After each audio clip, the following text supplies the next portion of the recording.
Broken women are unlovable. They rather run to the internet looking for validation from other broken women. You ladies went on this marketing propaganda, wrote countless articles about how men are so lonely because women have options. But what I find kind of interesting is I see so many videos of women crashing the fuck out because they're not in a relationship. They don't have anybody to hang out with. They don't have nobody to talk to. They're turning 30 and they're so alone.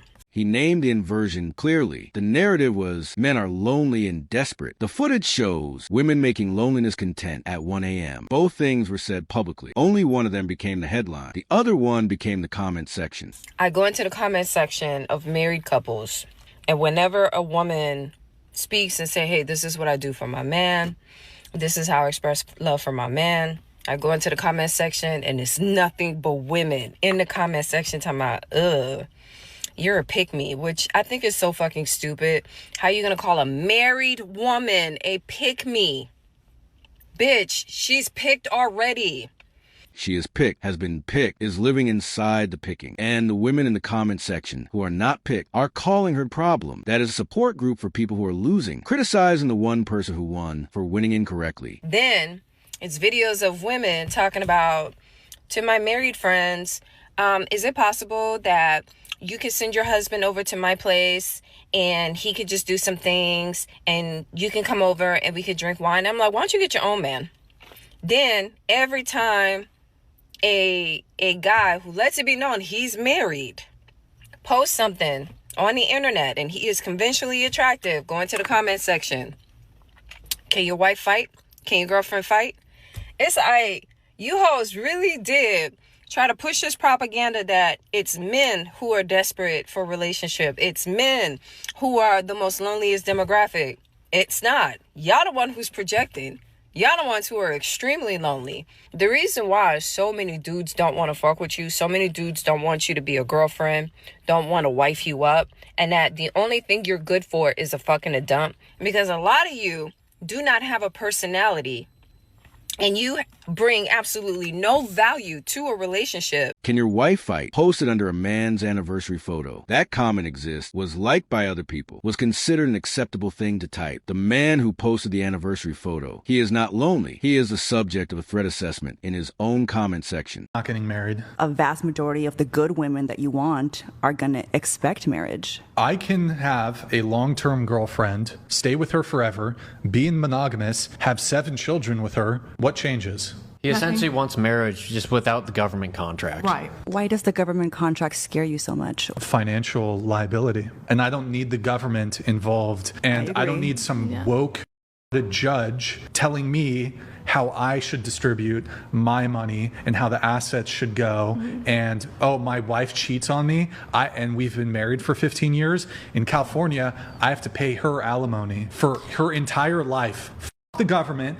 The laws. Marriage is a contract, and I'm a businessman. When I look at what marriage is from a legal perspective, it's a terrible contract. Oh, here's a woman who didn't help you build your business at all, and at any moment she could be cheating on me, or even if there's no cheating, she could just be like, well, I don't like him anymore. Now he has to pay me for the rest of my life X amount of money. That's He ran the numbers, read the terms and conditions, identified the exit clauses, found them one-sided, declined to sign. He is not afraid of commitment. He is afraid of a specific legal document that transfers his assets to someone who can leave voluntarily and still collect. That is not fear. That is contract law. So there is a growing percentage of men in the United States that have started to consider themselves passport bros. Let's talk about it because a lot of people have asked my opinion on this. As somebody who's coached a lot of men and a lot of women, I will say that if you find love anywhere in the world, I'm happy for you. I really don't care what country it's in. Now, I think the issue is when people think about the passport bros and they think about what it is that they stand for, a lot of people are thinking about the fact that they're going to these other countries, they're only trying to buy women's time. They're talking to women who aren't wholesome, or they're talking to women who are SWs, if you know what I mean by that. I, as a man, can honestly say that if American women said they wanted to go to Italy or to France or to the UK to meet guys, I literally do not care, like at all. I want you to be happy. If they treat you better, go there. So I'll say as a man, if you're going to these other countries to meet women, at the very least, you should be willing to try to learn the language, learn the culture, get to know these women as people, and you're not leveraging your money just to get laid. I think it's really triggering for people to talk about going overseas or dating while you're overseas because everyone gets mad about American men ain't shit, American women ain't shit.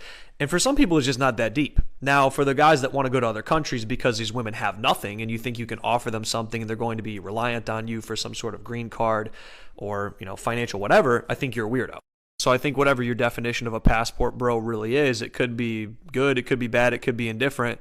But as long as you're not taking advantage of other people, I really don't care what other adults do to find love. He said it without anger, without bitterness, without performance. If they treat you better, go there. That sentence is the most mature response to the Passport Bros debate available, and it arrived without a single raised voice. Both sides are free to leave. Both sides are free to find better. The ones who are upset are the ones who expected the other side to stay and not be free to do the same thing. If a man has no friends, pay attention.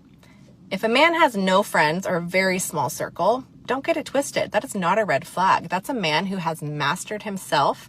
A man without friends or a very small circle is a very, very secure man. He's learned that quality matters more than quantity, and he doesn't need an audience to validate his worth. His confidence comes from inside, not from the approval of others. He's not afraid to be alone because he knows his own strength. He is very selective with his energy and who he lets into his life. That is a good quality to have. He walks away from drama and gossip because he has built a peaceful life for himself and does not want to let that go. He doesn't need to be surrounded by people to feel complete. He's comfortable, he's grounded, he's steady, and he doesn't waste time on meaningless relationships. He knows that what he wants, and he doesn't waste time with it. So if you come across a man with very few friends or a very small circle, don't underestimate him. That's not loneliness. That is discipline, and he knows peace. It's not isolation. That is self-mastery, and men like that, they're the hardest ones to replace. She said no friends is a red flag. He said no friends is self-mastery. Both of them are describing the same man. She filed him under warning signs. He filed him under rare. The man in question is at home, unbothered, completely unaware he is being discussed in two different videos with two completely different conclusions. And I see a very handsome guy, dark hair, mustache, hat, great looking guy. And I'm like, wow, he's really cute. So I test it a little bit and I stare at him and smile, and he smiles back. And I'm like, okay. And we lock eyes the whole time at the gym, the entire time at the gym. We're locking eyes. I'm smiling. I'm like, should I talk to him? Like, I'm giving him the cues. He should know that I think he's cute. He's looking at me, I'm looking at him for an hour and a half. Then I'm leaving and he's walking right behind me and he just passes me. I'm like, Hour and a half of eye contact. Smiling confirmed. Signal sent. He received them. Processed them. Walked past anyway. That man did a full cost-benefit analysis in 90 minutes and arrived at, not today. She called that confusing. He called it Tuesday. I don't like men who approach with money, because that happens too. Men will come up to you. Oh, yeah. Right What's off the up with bat. that? Yeah, like right off the bat, they'll come up to you like, I do this. I got these properties. I got a yacht. I got a plane. I got this. this. And then so you start talking to them, and then it's like crickets. And then when you ask them for something, it's like, oh, all you want is money.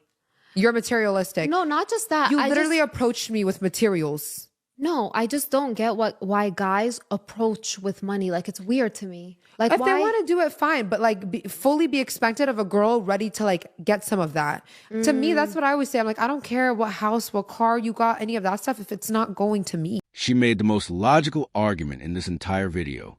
He opened with the assets. She responded to the assets. He called her materialistic. She pointed out he introduced himself as a balance sheet. That sequence is airtight. You cannot advertise a product and then be surprised when someone tries to buy it. Today's file had the married man's comment section that became a threat assessment. The contract that a businessman declined to sign after reading the terms. The curtain that was pulled back voluntarily by the people now upset that it is open. The man at the gym who processed 90 minutes of eye contact and chose the exit. And the man who introduced himself as a yacht and was surprised when she asked about the yacht. The modern judge has one final note. Every piece of information men needed to make different decisions was posted publicly, voluntarily, and in detail. They read it. They adjusted. The adjustment is what you are watching now. See you in the next one.